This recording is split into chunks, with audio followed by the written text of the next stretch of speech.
यसमा चाहिँ हामी आज अब प्रश्नहरू कसरी उत्तर लेख्छौँ भन्ने अस्ति हामीले ओरिएन्टेसन गरिरहेको थियौँ होइन।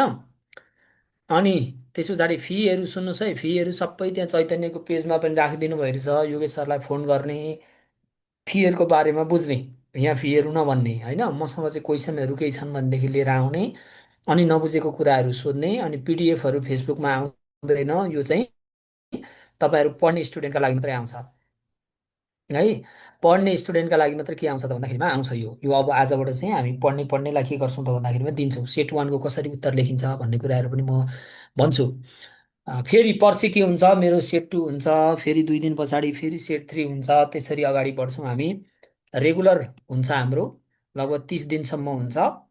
र त्यस पछाडि के गर्ने त भन्दाखेरिमा यी क्वेसनहरूको कसरी उत्तर लेखिन्छ भन्ने कुराहरू पनि म देखाउँदै जान्छु। यो आजको क्वेसन थियो सर, र आजको क्वेसन नपाउने साथीहरूले क्वेसनहरू हेर्नुहोला होइन, कसरी लेखिन्छ भन्ने कुराहरू पनि तपाईँहरूले सिक्दै सिक्दै जानुहुन्छ है त।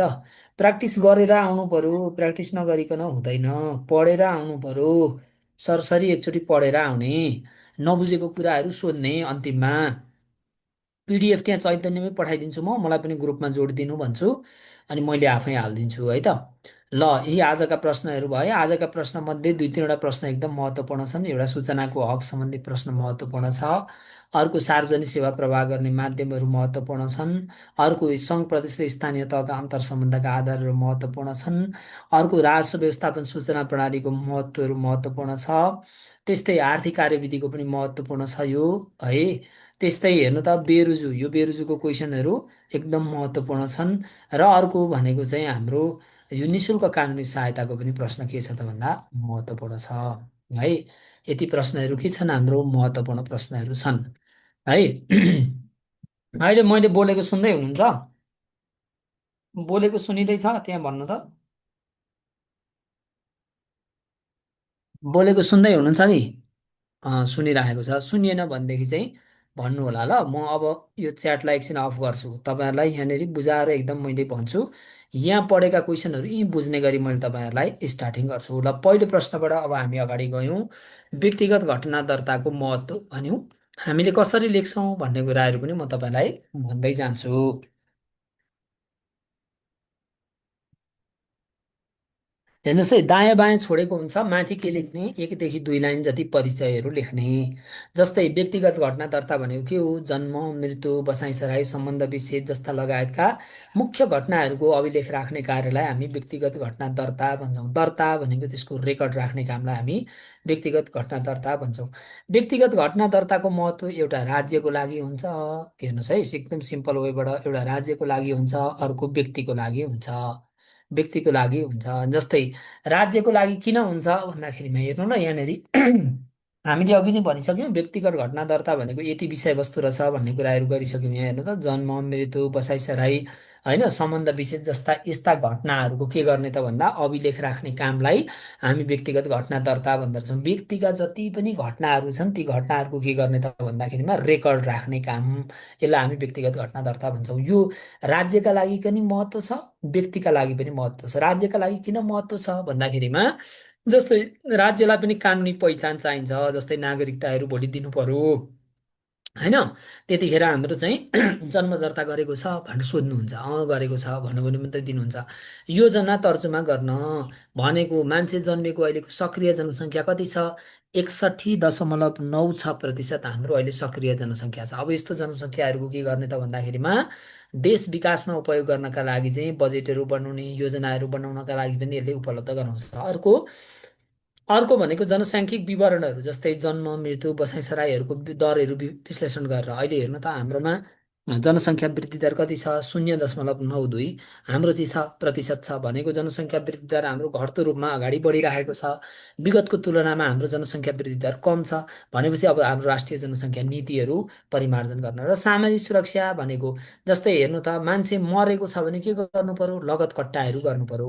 पर्यो कि परेन सामाजिक सुरक्षामा होइन? सामाजिक सुरक्षा भत्ताहरू के गर्नु पर्यो त भन्दाखेरिमा होइन, हाम्रो के गर्नु पर्यो त भन्दाखेरिमा लगत कट्टाहरू गर्नु पर्यो, यानि कि जस्तै हाम्रो ज्येष्ठ नागरिकहरू, होइन, ज्येष्ठ नागरिकहरूलाई हामीले 4,000 रुपियाँ दिन्छौँ, होइन, त्यस पछाडि हाम्रो चाहिँ पूर्ण अशक्तताहरूलाई 3,990 रुपियाँ पैसा दिन्छौँ, एकल महिलाहरूलाई 3,990 दिन्छौँ। यस्तो चाहिँ के गर्नु त भन्दाखेरिमा दिनको लागि अब कोही मान्छे बितेको रहेछ भने के गर्नु भएन, के गर्नु भएन भन्दाखेरिमा चाहिँ उसको चाहिँ फेरि रेकर्डहरू के गर्नु पर्यो, हटाउनु पर्यो, है त। यसरी राज्यको लागि। व्यक्तिको लागि के हो भन्दाखेरिमा आफ्नो आधिकारिक प्रमाण हो पहिलो नम्बरमा। म को हुँ, के हुँ, कसो हुँ भन्ने कुराहरू के देखाउँछ त भन्दाखेरिमा व्यक्तिगत घटना दर्ताले देखाउँछ, होइन। आधिकारिक जस्तै निजी कारोबारहरू भयो, होइन।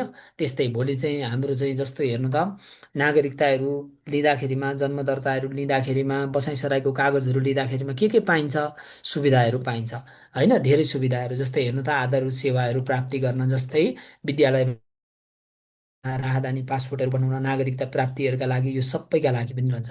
सम्पत्ति तथा नातागोताहरू पनि कायम गर्नका लागि, जस्तो विवाहबाट के हुन्छ भन्दाखेरिमा विवाहको हामीले लियौँ भनेदेखि, होइन, यहाँनिर हामीले भनिरहेको थियौँ नि जन्म मृत्यु विवाह, अब विवाहको भोलि चाहिँ हामीले डिभोर्स गर्नु पर्यो भनेदेखि पनि त्यो के चाहिन्छ त भन्दा आवश्यक पर्छ, होइन। सम्पत्तिहरू भागबन्डा गर्नको लागि, होइन। श्रीमतीले चाहिँ ल यति सम्पत्ति मलाई दिनु पर्यो भनेदेखि हो श्रीमती हो भन्ने त कुरा चाहियो नि त। र पारिवारिक सुरक्षाहरू जस्तै मृत्युहरू भयो, भोलि मृत्यु दर्ताहरू गऱ्यौँ भनेदेखि के हुन्छ भन्दाखेरिमा, होइन, हकवालाहरूलाई पेन्सन बिमाहरू दिन्छ। त्यही भएर यसले के गर्छ त भन्दा व्यक्तिगत र यो हाम्रो राज्यका लागि दुवैका लागि महत्त्वपूर्ण रहन्छ भनेर भन्नु पर्यो। अनि यसको निष्कर्ष भनेको चाहिँ व्यक्तिगत घटना दर्ताले नागरिकको कानुनी अधिकार रक्षा गर्नुको लागि, रक्षा गर्नुको साथै राज्यलाई सुशासन र तथ्यमा आधारित योजना निर्माणमा सहयोग पुर्याउँछ भनेर यति नै मात्रै उल्लेख गर्नुहोला। हेर्नुहोस् है, मैले लेख्न त धेरै लेखिदिएको हुन्छु यहाँ, तर हजुरहरूले इक्जाममा लेख्न भ्याउनुहुन्न। इक्जामको प्रेसर के हुन्छ भित्र, जाँदा जाँदै पढ्दा पढ्दै आदि बिर्सिसकेको हुन्छ। त्यो भएर ठिक्क मात्रै के गर्ने, लेख्ने, धेरै लेख्ने काम नगर्ने, ठिक्क मात्रै के गर्नु पर्यो, लेख्नु पर्यो, होइन। सठिक बुद्धाहरू ट्याक्क ट्याक्क ट्याक्क के गर्ने त भन्दा लेख्ने। ल, यो प्रश्न भयो। 2 नम्बर प्रश्नमा जाउँ। सूचनाको हक सम्बन्धी प्रचलित कानुन भनेको सूचनाको हक सम्बन्धी ऐन 2064 अनुसार सार्वजनिक निकाय भन्नाले कुन कुन निकायलाई बुझिन्छ भन्ने विषयवस्तु रहेको छ हाम्रो प्रश्नमा 5 अङ्कमा। अब हेर्नु ल, सूचनाको हक भनेको के हो, सार्वजनिक निकायमा रहेको सार्वजनिक महत्त्वको सूचना, जानकारी, विवरण माग्ने, पाउने, उपयोग गर्ने हकलाई सूचनाको हक भनिन्छ। म फेरि दोहोऱ्याउँछु, सार्वजनिक निकायमा रहेको सार्वजनिक महत्त्वको सूचना, जानकारी, विवरण माग्ने, पाउने, उपयोग गर्ने हकलाई सूचनाको हक भनिन्छ। यस्तो सूचनाको हक कसको, राज्यको के हो, दायित्व हो, नागरिकको के हो, कर्तव्य हो, अधिकार, सरी, नागरिकको के हो त भन्दा अधिकार हो। किन, धारा 27ले हामीलाई के भनेको छ, सूचनाको हकको अधिकार राखेको छ। अब संवैधानिक भन्ने बित्तिकै कस्तो रहेछ यहाँ हेर्नुहोस् है, यसलाई एकदम सर्टकटमा मैले के गरिदिइरहेको छु, राखिदिइरहेको छु। सूचनाको हकमा यसमा बुझ्नुपर्ने के हो भन्नुहुन्छ भने, यसमा बुझ्नुपर्ने यति विषयवस्तु चाहिँ यो चाहिँ के हो त भन्दा बुझ्नुपर्ने हो। बाँकी तपाईँहरूले लेख्नुहुन्छ, यसलाई चाहिँ छोड्नु भएन, यसलाई छोड्नु भएन। अब म माथिबाटै आउँछु। संविधान अन्तर्गतका निकाय, ऐन अन्तर्गतका निकाय भनेपछि संविधान र कानुन बमोजिम स्थापित निकायहरू सबै पर्ने रहेछन्। संविधानका पनि परे, कानुनका पनि परे एउटा। अर्को, नेपाल सरकारका तिनै तहका हाम्रा कार्यालयहरू पनि पर्ने रहेछन्। हामीले त निकाय भनिरहेछ नि त। संविधानले चिनेका निकायहरू पनि पर्दा रहेछन्, विशेष ऐनद्वारा भनेको कानुनद्वारा स्थापित पनि पर्ने रहेछन्।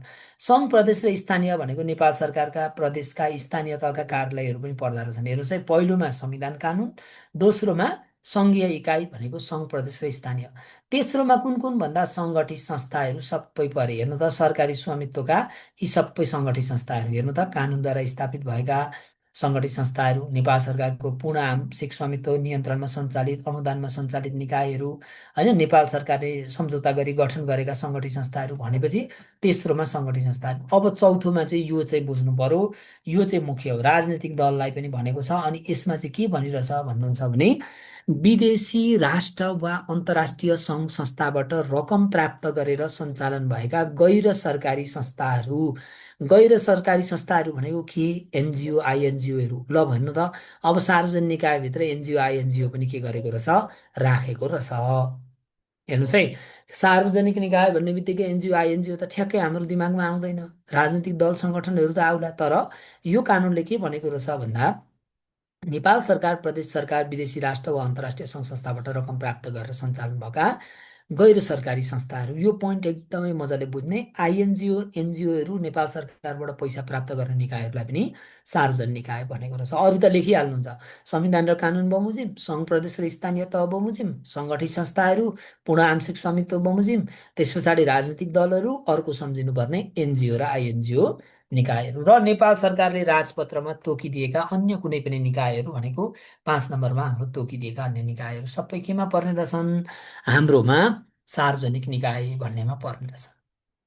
ल, यसरी पढ्नु पर्यो। निष्कर्ष, सार्वजनिक निकायको यो व्यापक परिभाषाले के भनेको छ भन्दाखेरिमा सबैलाई काम गर्ने जति पनि छन्, साधन स्रोत परिचालन गर्ने, जनसरकारको काम गर्ने सबैलाई पारदर्शिता र जवाफदेहिताको घेरामा ल्याउन खोजेको छ। किन भन्दाखेरिमा यसमा हेर्नु त, हजुरहरूले हेरिसक्नुभयो होला होइन, जस्तो आइएनजिओ एनजिओहरू, सरकारी गैर सरकारी निकायहरूलाई पनि यहाँ ल्याउने भनेको त पारदर्शी बनाउन खोजेको, जवाफदेही बनाउन खोजेको हो है त।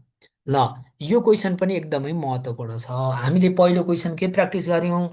व्यक्तिगत घटना दर्ताको महत्त्व कसको लागि? राज्यको पनि लागि, व्यक्तिको पनि लागि।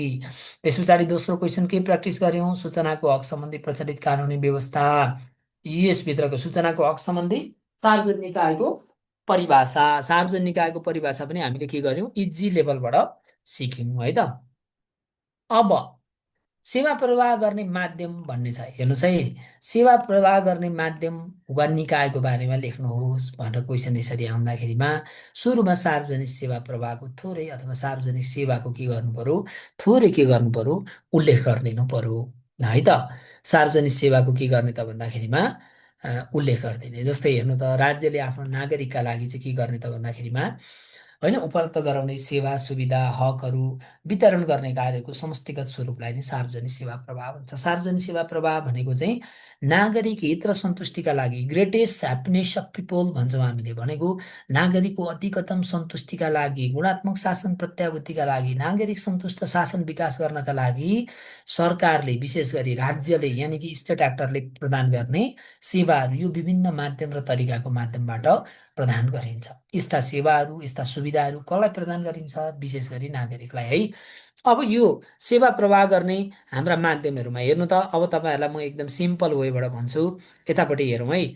सङ्घ प्रदेश र स्थानीय, अघि त्यो सार्वजनिक निकायको परिभाषाभित्र सङ्घ प्रदेश र स्थानीय आएको थियो कि थिएन? आएको थियो कि थिएन भन्नुहोस् त? सङ्घ प्रदेश र स्थानीय तह आएको थियो, तिनवटा आएको थियो नि अघि सार्वजनिक निकायको परिभाषाभित्र। अनि संवैधानिक र कानुनी भन्ने पनि आइरहेको थियो 1 नम्बरमा। हेर्नुहोस् है, यसलाई अर्कै म चिन्ह लगाउँछु। संवैधानिक र कानुनी भन्ने पनि आइरहेको थियो। संवैधानिक निकायहरू, न्यायालय, न्यायिक समितिहरू, यो माथिल्लो के आयो? सङ्घ प्रदेश र स्थानीय। अनि हाम्रोमा सङ्गठित संस्था पनि आइरहेको थियो। हेर्नुहोस् है कति सजिलो छ। सङ्गठित संस्थाहरू पनि आइरहेको थियो सङ्गठित। अनि हाम्रोमा गैर सरकारी संस्था पनि आइरहेको थियो। यहाँ हेरौँ है, तपाईँले सूचनाको हक बमोजिम सार्वजनिक निकायको परिभाषा जान्ने बित्तिकै यो के हुने रहेछ त भन्दाखेरिमा यो हाम्रो सकिने रहेछ। ल हेर्नुहोस् त, गैर सरकारी संस्थाहरू, समुदायमा आधारित संस्थाहरू पनि परे। यति त हामीले अघि यहाँ मास्तिरै पढिसकिरहेछौँ। यी संवैधानिक निकायहरू, सरकार तिनै तहका निकायहरू होइन, पूर्ण आंशिक स्वामित्व भएका संस्थाहरू लगायत हामीले पढिरहेछौँ। अनि आइएनजिओ एनजिओ भनेर पनि यहाँ पढिरहेको थियौँ। छुट्याएर क्लस्टर गरेर पढ्दाखेरिमा इजी हुन्छ, आउँछ छिटो भनेर। अनि यसमा अब अन्य थप्नुपर्ने हेर्नु त तलतिरपट्टि घुम्ती सेवा, पटके सेवा, एजेन्सीकरणहरू होइन, एजेन्सिफिकेसन भन्छौँ हामीले, विकासका बाह्य साझेदारहरू, विद्युतीय सेवाहरू प्रदान गरेर पनि गरिँदो रहेछ। भनेपछि सार्वजनिक निकाय हाम्रो चाहिँ सूचनाको हक बमोजिम सार्वजनिक निकायको परिभाषा र सार्वजनिक सेवा प्रवाह गर्ने माध्यम अथवा निकायहरू एउटै रहेछ है। त्यसमा राजनैतिक दल चाहिँ भनेर हामीले लेख्दैनौँ, किनभने राजनीतिक दलले चाहिँ अप्रत्यक्ष रूपमा सेवा चाहिँ प्रवाह गर्छ। तर विशेष गरी राजनीतिक दल भन्दा पनि हाम्रो अन्य नै के हुन्छन् त भन्दा धेरै हुन्छन्। कुरो बुझ्नु पनि, हेर्नुहोस् है, पढ्न जान्दाखेरिमा कति इजी छ। पढ्न जान्दाखेरिमा एकदम इजी छ है। ल, यसरी हाम्रो भनिदिनु पर्यो है त। ल, सार्वजनिक सेवाका प्रवाहका उपयुक्त निकाय र माध्यमहरूको प्रभावकारी परिचालनबाट नै राज्यको उपस्थिति र सुशासनको प्रत्याभूति हुने गर्दछ भनेर भन्ने। यो भनेको सार्वजनिक सेवा प्रवाहका यी निकायहरूको प्रभावकारी रूपमा सञ्चालन व्यवस्थापन भयो र यी निकायहरूले प्रभावकारी रूपबाट सेवाहरू प्रवाह गरे भने राज्यको उपस्थिति र सुशासनको बोध हुन्छ भनेर भन्नु पर्यो। यो पनि के थियो? इजी क्वेसन थियो। हेर्नुहोस् है, यो पनि इजी छ। अब 4 नम्बरमा जाउँ।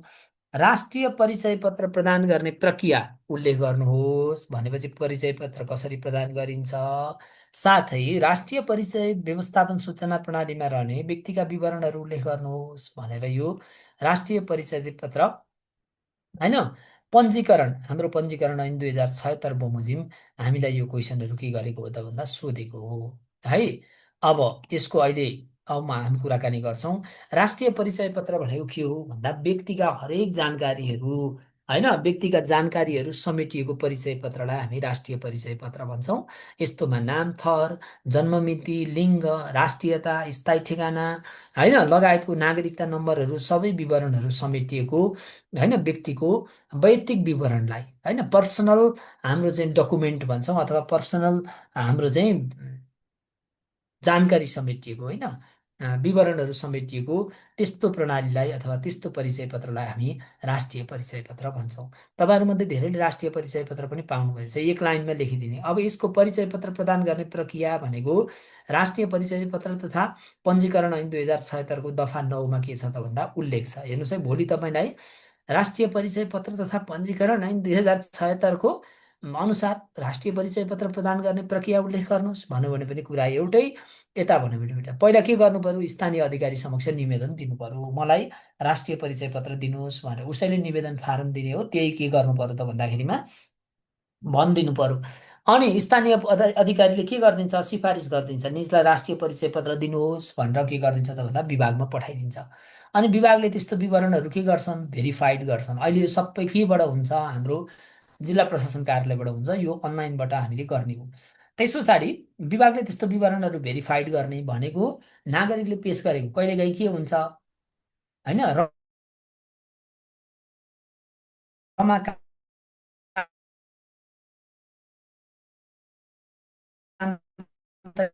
यादव भन्नु भने रमा र कान्त एउटै ठाउँमा जोडिएको पनि हुनसक्छ अथवा नजोड्ने हुनसक्छ 25 साल भइरहेको हुन्छ होइन। त्यस्तो कुराकानी के गर्नु पर्यो त भन्दा भनिदिनु पर्यो है। ल अनि के गर्ने विभागमा प्राप्त भएको विवरणको के गर्ने अभिलेखहरू कायम गर्ने त्यसको अभिलेखहरू के गर्नु पर्यो त भन्दाखेरिमा राख्नु पर्यो।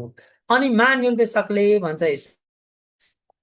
होइन महानिर्देशकले के गर्ने भन्दा जैविक विवरणहरू विद्युतीय चिप सुरक्षा सहितको स्मार्ट कार्ड प्रविधिमा आधारित परिचय पत्र जारी गर्ने भनेको फाइनलमा उसले के गर्ने अब उसको महानिर्देशकै चाहिन्छ भन्ने होइन अरूले पनि कर्मचारीहरूले गरिदिन्छन् तर त्यो अधिकार चाहिँ कसलाई दिएको उसलाई दिएको।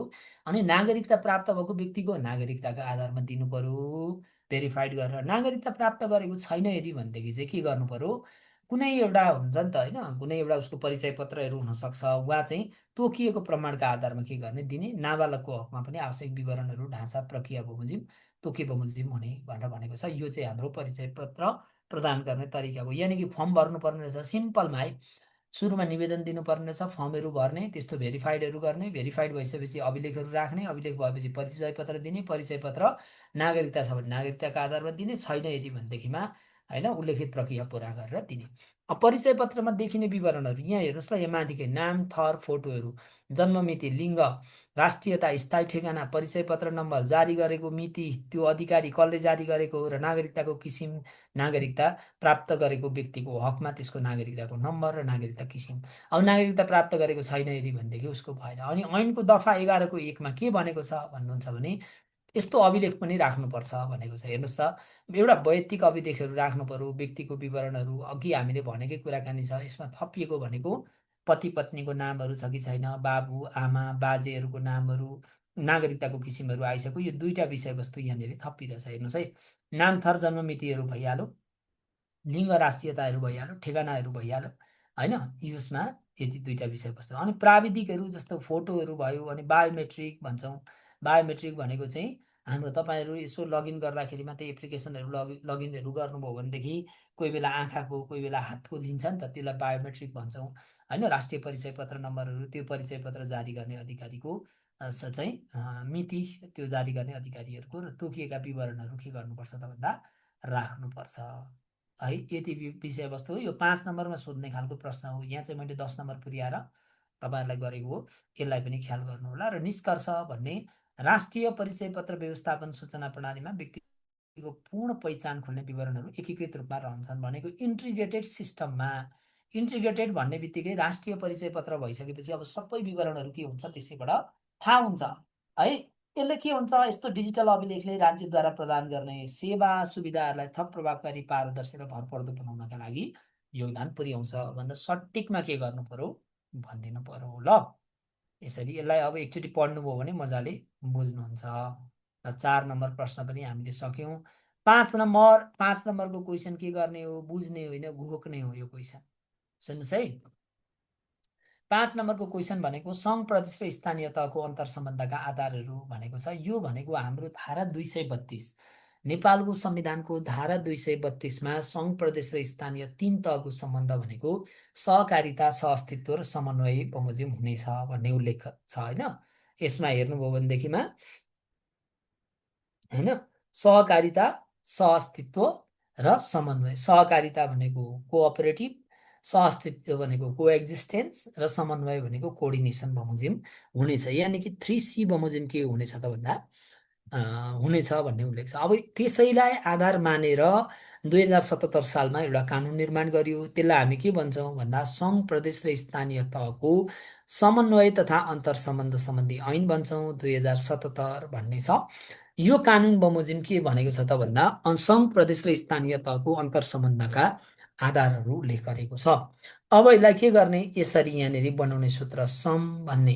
हेर्नुहोस् है, संविधानका व्यवस्थाहरूको समग्रता, सामञ्जस्यता, समानुपातिक, समावेशी, सहभागितामूलक शासन प्रणाली। लो भन्ने बित्तिकै लोकतान्त्रिक मूल्य मान्यतामा आधारित समाजवादोन्मुख अर्थतन्त्र।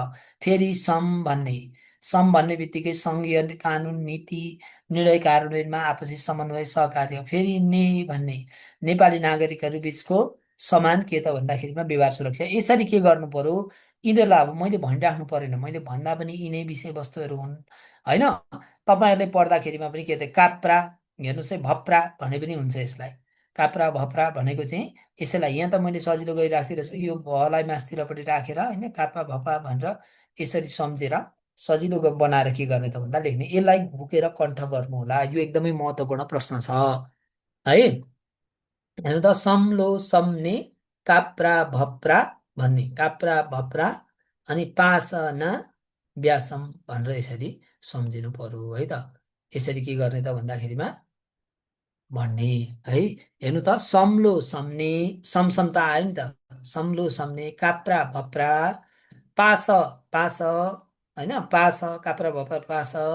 त्यस पछाडि ना व्यापार भन्ने, ना व्यापार सङ्घको भनेको सङ्घले व्यापार नगर्ने भनेर सम्झे पनि भयो, ना व्यापार सङ्घ भनेर सम्झिने है त। ल यहाँ म लेखि पनि दिन्छु यसलाई सूत्र। यसलाई के गर्नु पर्यो, कण्ठ गर्नु पर्यो। सम्लो सम्ने काप्रा भप्रा, भ्रप्रा भन्ने भ्रष्टाचार भन्ने बुझिहाल्नुहुन्छ होइन। भप्रा, पासना भन्ने, पासना भन्ने पनि भयो, पासना अनि व्यापार सङ्घ भन्ने लास्टको होइन, व्यापार सङ्घ भनेर सम्झिने, व्यापार सङ्घ भनेर सम्झिने। यसरी यो सूत्र बनाएर के गर्नुपर्छ, पढ्नुपर्छ हामीले। यसलाई म सम्झिन्छु होइन, म आफै सम्झिहाल्छु नि भन्ने गरी नपढ्ने, यतिलाई के गर्ने त भन्दाखेरि घोकेर कण्ठ गर्ने है।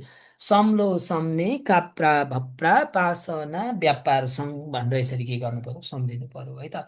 यो क्वेसन एकदमै इम्पोर्टेन्ट छ है। यो क्वेसन यो अफिसरलाई पनि नासुलाई पनि इम्पोर्टेन्ट छ। भोलि पर्सि पढ्दै गइसकेपछि तपाईँहरूले थाहा पाउनुहुन्छ। अब निष्कर्ष के भन्नु पर्यो भन्दा सङ्घ प्रदेश र स्थानीय तह बिचको अन्तर सम्बन्धका यी आधारहरूले तिनै तहका सरकार र समन्वय, सरकार बिचको समन्वयलाई व्यवस्थित गर्दछन्। एकदमै व्यवस्थित गर्ने हो यसले। यी आधारहरूको प्रभावकारी कार्यान्वयनबाट नै सङ्घीयताको सबलीकरण, सुशासनको प्रत्याभूति र नागरिकलाई सेवा प्रवाह गर्न मद्दत पुग्दछ भनेर भन्ने ल। यसरी भन्नु पर्यो। यसलाई यो सूत्र घोक्नु होला। अब मैले भोलि पर्सितिर 8-10 दिन पछाडिको फेरि सेटमा यही क्वेसन बनाउँछु, प्र्याक्टिस गर्नु पर्यो तपाईँहरूले। त्यतिखेर मैले यस्तो क्वेसनहरू भन्दिनँ, तपाईँहरूलाई कसो भन्छु, सम्लो सम्ने काप्रा बप्रा पासना व्यापार सङ्घ भन्छु। तपाईँहरूले ठ्याक्कै के गर्नु पर्यो, बुझिहाल्नु पर्यो ल। सरकारी लेखा प्रणालीको महत्त्व भन्ने छ। सरकारी लेखा प्रणालीको के छ त भन्दाखेरिमा महत्त्व भन्ने छ। अब म तपाईँहरूलाई यो उद्देश्य, महत्त्व, आवश्यकता, औचित्य, भूमिका, सान्दर्भिकता जे सोधे पनि है, जे सोधे पनि म तपाईँहरूलाई एउटा सूत्रबाट के गर्छु त भन्दाखेरिमा लान्छु। यतापट्टि यहाँ हेर्नुहोस् है सबैजनाले, मैले धेरै कुरा गर्दिनँ तपाईँहरूलाई जम्मा जम्मी महत्त्व आउँदाखेरिमा 5 नम्बरको आउँदा 10वटा बुँदा टक्रक्कै के गर्छु त भन्दाखेरिमा लेख्ने गरीको बनाउँछु है। 10वटा बुँदा के गर्छु त भन्दा ठ्याक्कै लेख्ने गरीको तपाईँहरूलाई बनाउँछु। यो के भयो कमन भयो यतापट्टि हेर्नुहोस् ल सबैले सबैको लागि कमन है सबैको लागि उद्देश्य महत्त्वहरू कमन। अब मैले यहाँ उद्देश्य महत्त्वहरू भन्दिनँ यति तपाईँहरूलाई ठ्याक्कै यहाँ उल्लेख गर्छु एकदमै ध्यान दिनु होला ठ्याक्कै एकैचोटिमा बुझिहाल्नुहुन्छ। लेखा कसरी पढ्ने सर लेखा पास गर्ने गाह्रो भयो पढ्नै गाह्रो भयो भन्ने साथीहरूले यतापट्टि हेर्ने यो है कमन कमन उद्देश्य उद्देश्य महत्त्व आवश्यकता औचित्य भूमिका पुर्याएको सहयोग होइन सान्दर्भिकता लगायतको विषयमा उद्देश्य महत्त्व आवश्यकता औचित्य होइन भूमिका सहयोग पुर्याएको सहयोग सान्दर्भिकता लगायतको विषयवस्तुमा यसलाई के गर्ने त भन्दाखेरिमा लेखिदिने।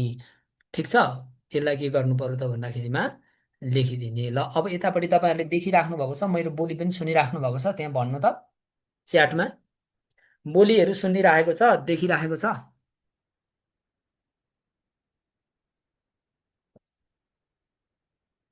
ल यस भन्नु ल अब यतापट्टि हेर्नु चाहिँ एफबाट भने मैले यतापट्टि हेर्नु होला यो एफ भनेको के चाहिँ भन्नुहुन्छ भने यसले के गर्छ भन्दाखेरिमा होइन फाइनेन्सियल गुड जिओभिइआरएनएनसी भनेको के गर्ने भन्दाखेरिमा आर्थिक अनुशासन र वित्तीय सुशासनको निर्माण गर्ने। हेर्नुहोस् है यसले के गर्ने आर्थिक अनुशासन र वित्तीय सुशासनको निर्माण गर्न भन्ने एउटा एउटा एफबाट हामीले के भन्यौँ भन्दाखेरिमा यहाँ हेर्नुहोस् है एउटा एफबाट के भन्यौँ फाइनेन्सियल गुड गभर्नेन्स भन्यौँ। अर्को चाहिँ फर्मको एफओआरएम फर्म भनेको मलेप फारम होइन फर्म भनेको ओएजी फर्म भन्छौँ अडिटर जनरल अफिसको फर्म ओएजी भनेको मलेप हेर्नुहोस् है मलेप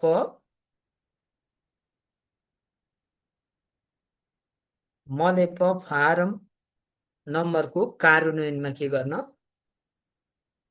जोड दिन भन्यो। मलेप फारम नम्बरको के गर्ने त भन्दा कार्यान्वयनमा जोड दिन। अर्को चाहिँ एफआइएनएनएनसिआइएल फाइनेन्सियल होइन पिआरएफआरएमएएनसी फाइनेन्सियल पर्फर्मेन्स भनेको वित्तीय प्रभावकारिता अभिवृद्धि गर्न भन्यो है। एफ सक्यो हेर्नुहोस् है यहाँ एफको हामीले बुदा भन्यौँ एफको एउटा कतिवटा बुदा भन्यौँ 3टा बुदाहरू भन्यौँ होइन एफको बुदाहरू कतिवटा भन्यौँ त भन्दाखेरिमा 3टा बुदाहरू भन्यौँ।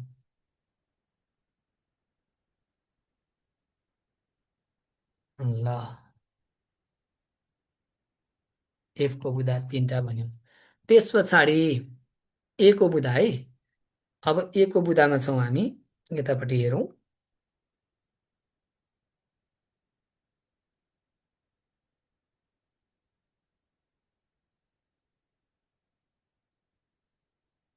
यसलाई सरेन यसलाई एकैछिन पढ्नु ल।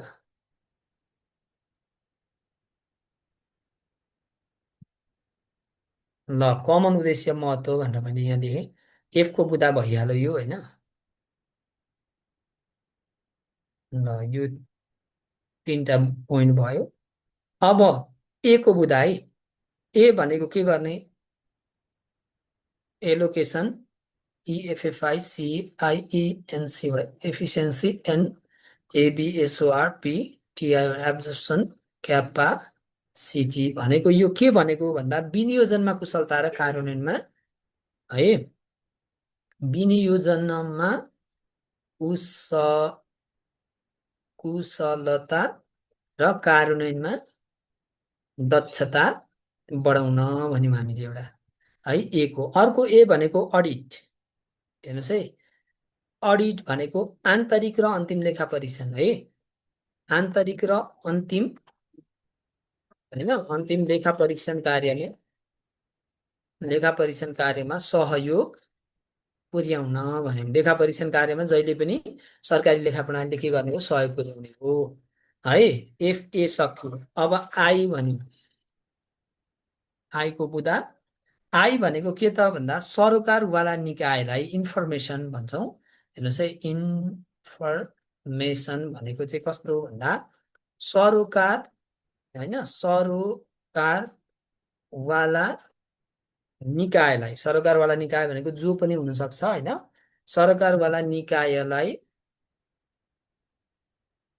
सूचना, जानकारी र विवरण प्रदान गर्न भनेको। यो भनेको इन्फर्मेसन दिन। अर्को इन्टिग्रिटी, आइएनटिइजिआरआइटिवाई, इन्टिग्रिटी भनेको कोष कार्यान्वयनमा। हेर्नुहोस् है, कोष कार्यान्वयनमा सदाचार र नैतिकताको प्रवर्धन गर्न होइन, सदाचार र नैतिकताको प्रवर्धन गर्न भनेको भ्रष्टाचार हुन नदिन, जोखिमहरू के गर्न त भन्दाखेरिमा कम गर्न भन्न खोजेको होइन। अर्को भनेको हेर्नुहोस् है, आईबाट अर्को भनेको इन्टरनल कन्ट्रोल, आइएनटिआर। इन्टरनल कन्ट्रोल भनेको चाहिँ आन्तरिक नियन्त्रण प्रणालीलाई होइन, आन्तरिक नियन्त्रण प्रणालीको कार्यान्वयनमा जोड दिन भन्यो। आन्तरिक नियन्त्रण प्रणालीको कार्यान्वयनमा जोड दिन। अब अन्तिममा आर भन्यो। हेर्नुहोस् है, आर भनेको चाहिँ के गर्न भन्दा आर्थिक कारोबार एवं विवरणको हेर्नुहोस् है, एउटा के त भन्दाखेरिमा सुरुको चाहिँ रिपोर्टिङ भन्यो। युआरटिआइएनजी, रिपोर्टिङ भन्यो। रिपोर्टिङ भनेको चाहिँ के भयो? आर्थिक कारोबार एवं विवरणको है, आर्थिक कारोबार एवं विवरणको लेखाङ्कन र प्रतिवेदनलाई होइन, लेखाङ्कन र प्रतिवेदनलाई प्रभावकारी बनाउन भन्यो। लेखाङ्कन र प्रतिवेदन भनेको त्यहाँ रिपोर्टिङमा प्रतिवेदन आइसक्यो। अर्को हेर्नुहोस् है, यतिलाई अहिले स्क्रिनसट गर्ने, अहिले एकछिनबाट म देखाइदिन्छु यतिलाई। ल, यतिसम्म अहिले हामीले लेखिरहेछौँ। यसलाई घोक्न बरु सुरु गरिहाल्ने, ठ्याक्कै यति घोक्तेपछि सबैतिरलाई हुन्छ। अहिले मैले जहाँ जहाँ भन्छु डाङडुङ सबैतिर हुन्छ। अर्को चाहिँ, अर्को भनेको रियल टाइम डेटा। हेर्नुहोस् है, रियल टाइम डेटा भनेको चाहिँ कारोबारको के गर्ने है, कारोबारको रियल टाइम डेटा प्रदान गर्न। रियल टाइम डेटा के गर्न त भन्दाखेरिमा प्रदान गर्न है। अर्को चाहिँ भनेको चाहिँ रिस्क म्यानेजमेन्ट। हेर्नुहोस् त, रिस्क म्यानेजमेन्ट भनेको चाहिँ सम्भावित हानि नोक्सानी है, सम्भावित हानि नोक्सानी होइन, हानि नोक्सानी, सम्भावित हानि नोक्सानी राजस्व भएदेखि के भन्नु पर्यो? चुइने भनेको चुहावट भन्नु पर्यो होइन, चुहावट। सम्भावित हानि नोक्सानी चुहावटहरूको होइन, चुहावट दुरुपयोगहरूको के गर्ने त भन्दा दुरुपयोगको पहिचान गरी नियन्त्रण गर्न है, रिस्क म्यानेजमेन्ट भयो। त्यस पछाडि हाम्रो चाहिँ रेस्पोन्सिबिलिटी एन्ड अकाउन्टेबिलिटी, आरइएसपिओ एसआइबिआइएलआइटी भयो। रेस्पोन्सिबिलिटी भनेको उत्तरदायित्व। सार्वजनिक निकायलाई वा पदाधिकारीलाई, सार्वजनिक निकाय स्ल्यास पदाधिकारीलाई के गर्न त भन्दा पदाधिकारीलाई जिम्मेवार है, जिम्मेवार, जवाफदेही र उत्तरदायी बनाउन, र अन्तिममा के गर्न त भन्दा रेकर्ड म्यानेजमेन्ट भन्छौँ। रेकर्ड, एमएनएजिएमइएनटी, रेकर्ड म्यानेजमेन्ट भनेको अभिलेख व्यवस्थापनलाई सूचना प्रविधिमा आधारित बनाउन है, अभिलेख व्यवस्थापनलाई है सूचना प्रविधिमा आधारित आधारित बनाउन।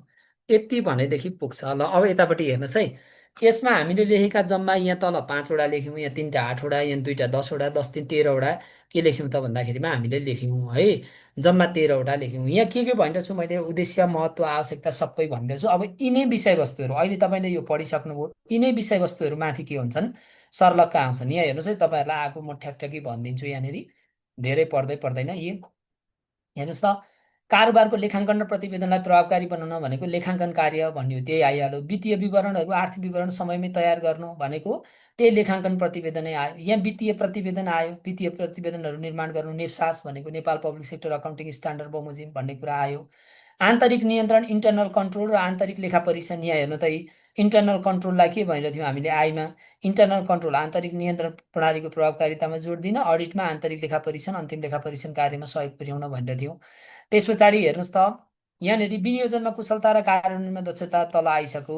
जिन्सी सम्पत्तिको संरक्षण गर्नु भनेको हानि नोक्सानी मसोड दुरुपयोगहरू हुन नदिनु, अन्तिम लेखा परीक्षण पनि आइसक्यो। वित्तीय सूचना जानकारीहरू उपलब्ध गराउने भनेको सरकारवाला निकायलाई, जस्तै नीति कार्यक्रम योजनाहरू बन्नको लागि होइन। बजेट कार्यान्वयनको यो एउटा कोष कार्यान्वयन गर्दा भ्यालु फर मनीको यो एउटा नयाँ आयो। आर्थिक अनुशासन र वित्तीय सुशासनहरू यहीँनिर आइसक्यो। आर्थिक अनुशासन वित्तीय सुशासनको निर्माण गर्न होइन। त्यस्तै अन्य तल हेर्नु त, राजस्व धरौटी विनियोजनको लेखाङ्कन र प्रतिवेदन भन्ने माथि पनि दोहोरिसकेको विषय, यसलाई हेर्ने। विद्युतीय अभिलेख व्यवस्थापन तलै आइसक्यो। किन यहाँनिर हेर्नु त, अभिलेख व्यवस्थापनलाई सूचना प्रविधिमा आधारित बनाउन भनेर हामीले भनिरहेछौँ। त्यस्तै अर्को के आयो भन्दाखेरिमा कारोबारको रियल टाइम डेटा प्रदान गर्नु तलै आइसक्यो। सार्वजनिक निकायलाई जवाफदेही वित्तीय उत्तरदायित्वको प्रवर्धनमा जोड दिनु यो आइसक्यो। पढ्नुपर्ने कुन रहेछ, दोहोरो लेखा प्रणाली एउटा पढ्नुपर्ने रहेछ। यानि कि अकाउन्टिङ सिस्टम भनेर यहाँ हाल्न पनि सक्नुहुन्छ एमा होइन। अकाउन्टिङ सिस्टमको के गर्ने त भन्दा कार्यान्वयनमा जोड्दिन भनेर भन्ने, एफएआइआर फेयर भनेर सम्झिने है त। एफबाट 2 3वटा सम्झिने, मले पो फार्मको कार्यान्वयनमा जोड्दिन भनेर पनि हामीले भन्न सक्छौँ। यसरी जानुभयो भने यो केमा लेख्न मिल्छ, यहाँ हेर्नुहोस् है। सरकारी लेखा प्रणाली केमा लेख्न मिल्छ, सबैलाई लेख्न मिल्छ। सरकारी लेखा प्रणालीमा लेख्न मिल्छ है। सरकारी लेखा प्रणालीमा लेख्न मिल्छ। त्यस पछाडि हाम्रो अर्को लेख्न मिल्ने राजस्वमा मिल्छ। राजस्व व्यवस्थापन सूचना प्रणाली आरएमआइएसमा पनि मिल्छ, पिएएमएसमा पनि मिल्छ, पाम्समा पनि।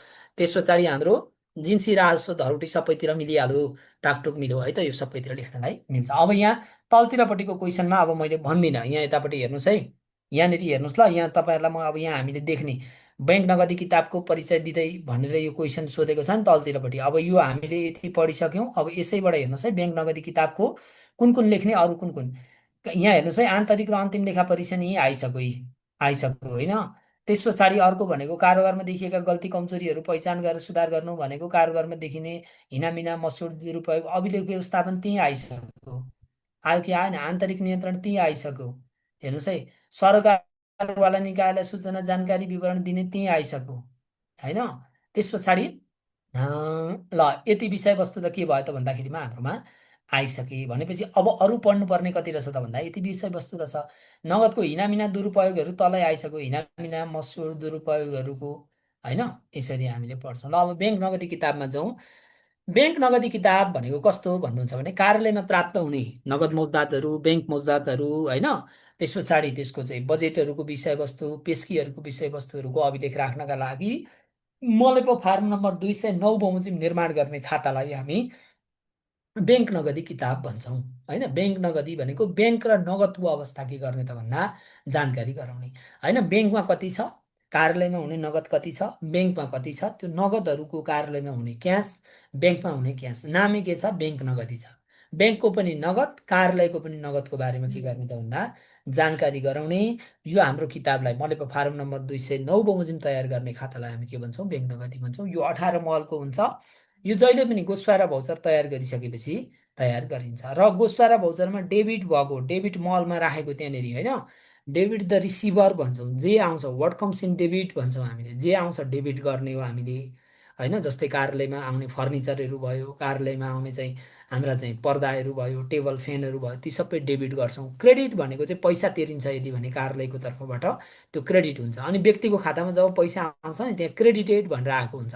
कार्यालयले तिर्यो नि त, जसले तिर्छ त्यसलाई के हुन्छ त भन्दा क्रेडिट हुन्छ है। त्यसलाई हामी के भन्छौँ त भन्दाखेरिमा ब्याङ्क नगदी भन्छौँ।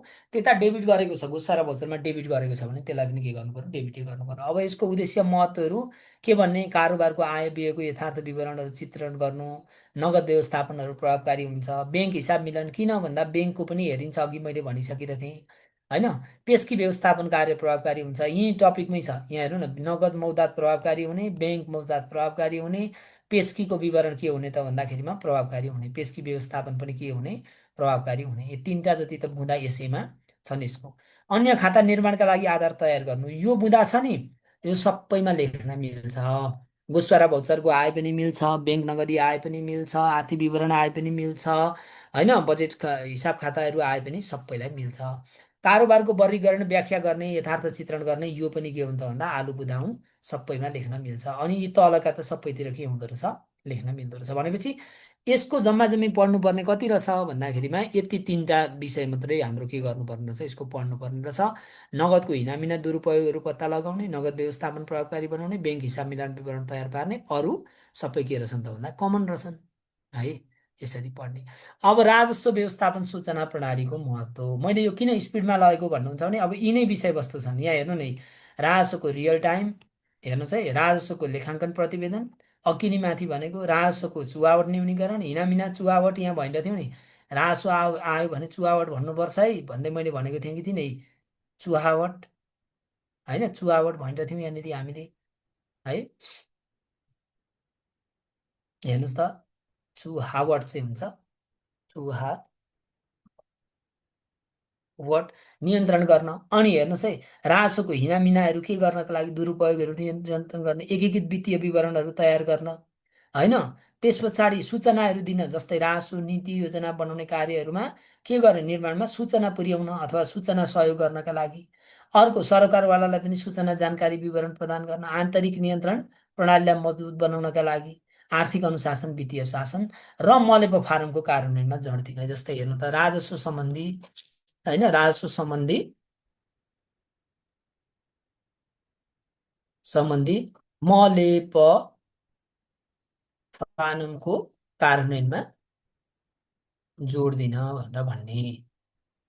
यसरी कमन रूपमा के गर्ने त भन्दाखेरिमा पढ्ने। सबैको इन्डिभिजुअल पढेर साध्य हुँदैन, एउटा दुईवटा राजस्वको दायरा, दक्षता बढाउन, राजस्व सङ्कलनलाई प्रभावकारी बनाउन, बाँकी सबै यति पढेपछि भइहाल्छ। भोलि जिन्सीको आयो भने, यहाँ हेर्नुहोस् है, मैले सिकाइदिन्छु, जिन्सीको आयो भने जिन्सी कारोबारको लेखाङ्कन र प्रतिवेदनलाई प्रभावकारी बनाउन, जिन्सीको रियल टाइम डेटा प्रस्तुत गर्न, जिन्सीमा हुन सक्ने सम्भावित हानि नोक्सानी पहिचान गरी नियन्त्रण गर्न, जिन्सी व्यवस्थापनमा संलग्न पदाधिकारीलाई जिम्मेवार जवाफदेही उत्तरदायी बनाउन, जिन्सीलाई सूचना प्रविधिमा आधारित बनाउन, जिन्सीको अभिलेख व्यवस्थापनलाई होइन, सरकारवाला निकायलाई सूचना जानकारी विवरण प्रदान गर्न, आन्तरिक नियन्त्रण प्रणालीको कार्यान्वयनमा जोड दिन, जिन्सी कार्यान्वयनमा सदाचार र नैतिकताको प्रदान गर्न, आन्तरिक र अन्तिम लेखा परीक्षण कार्यमा सहयोग पुर्याउन, जिन्सी सम्बन्धी मलेपो फारमको कार्यान्वयनमा जोड दिन, खप्ने नखप्ने वर्गीकरण गर्न भन्दै एलोकेट गर्न होइन, एलोकेसन गर्न, विनियोजन गर्न, खप्ने नखप्ने वर्गीकरणहरू गर्न, आइडेन्टिफिकेसन गर्न, पहिचानहरू गर्न भन्दै हामीले भनिदिन सक्छौँ ल। त्यसरी नै जानु पर्यो है त। त्यहाँनिर मैले फर्मुला पनि सिकाएँ। अब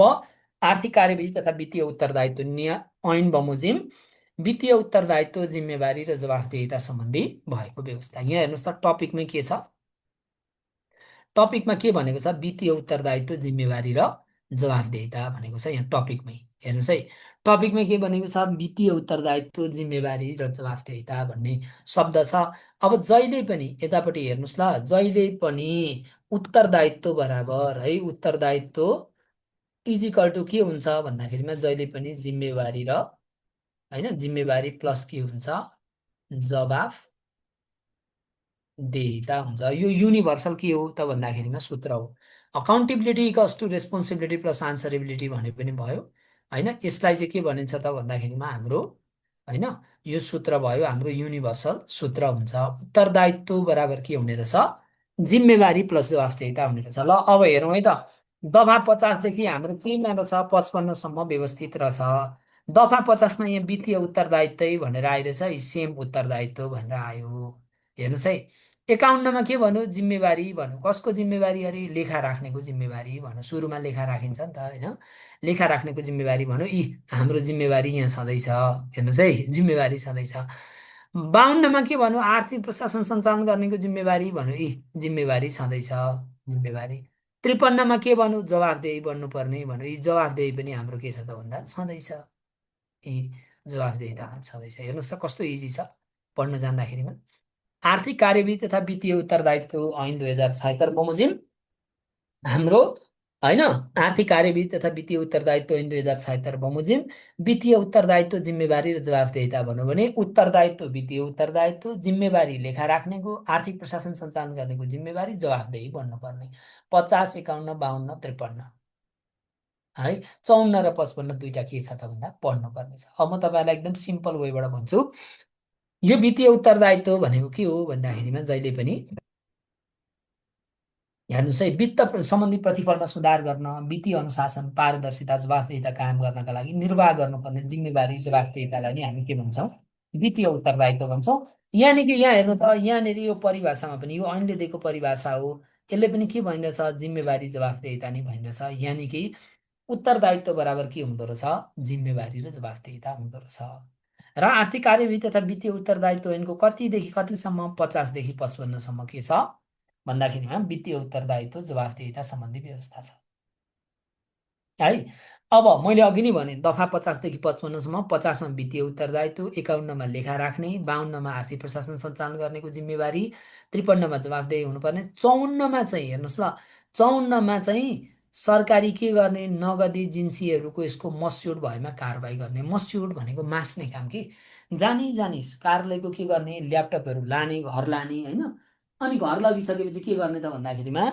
छोराछोरीलाई खेलाउन दिने अनि उसले दुध पोख्छ के पोख्छ त्यस पछाडि ल्यापटप बिग्रिन्छ त्यस्तो काम गर्ने जानी जानी के गर्ने दुरुपयोग गर्ने काम भयो भने कारवाही गर्ने त्यस्तोलाई त गर्नु पनि पर्यो अनि 55को चाहिँ सरकारी धनमालहरूको संरक्षण र तोकिएको काममा मात्र के गर्नुपर्ने प्रयोग गर्नुपर्ने भनेपछि अन्यत्र प्रयोग गर्न पाइएन है अन्यत्र प्रयोग गर्न पाइएन यति बुझ्दा पहिला सम्झिने कानुन पढ्ने तरिका सुन्नुहोस् है आर्थिक कार्यविधि कसरी पढ्ने सर मैले त लेखा बुझ्दै बुझ्दिनँ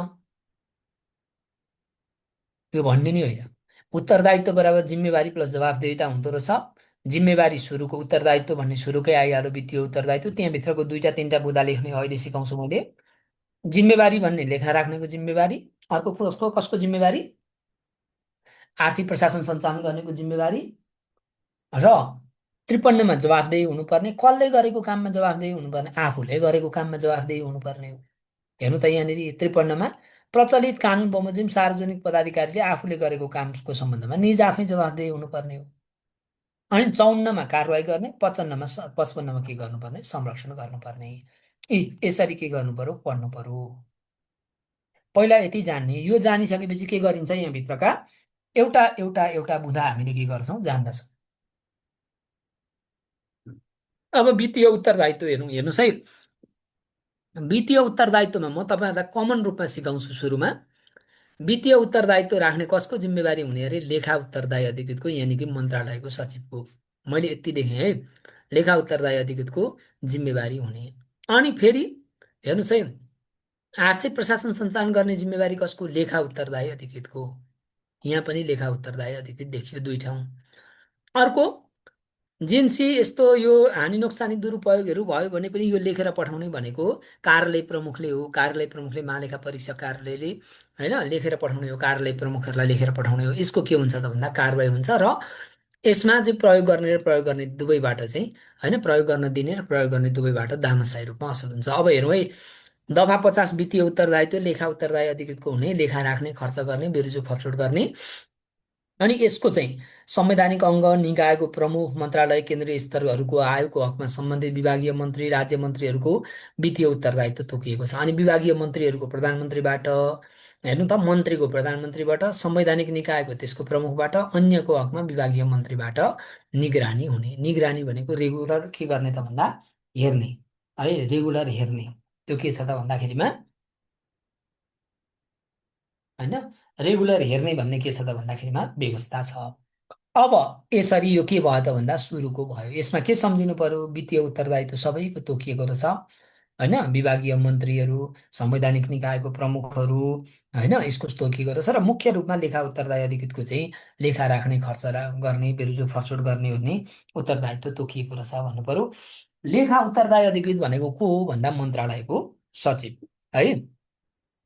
अब लेखा तयार गर्नेको जिम्मेवारी भनेको जसले राख्छ नि, अकाउन्टेन्टहरू हुनसक्छ होइन, लेखा राख्ने। त्यसले के गर्ने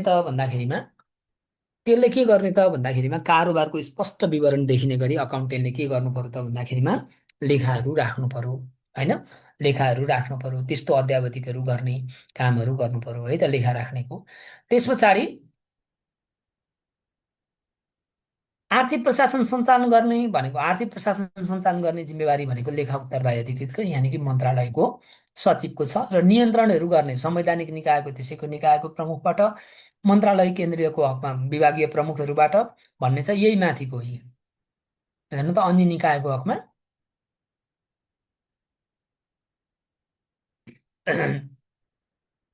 विभागीय प्रमुखहरूबाट भन्ने छ।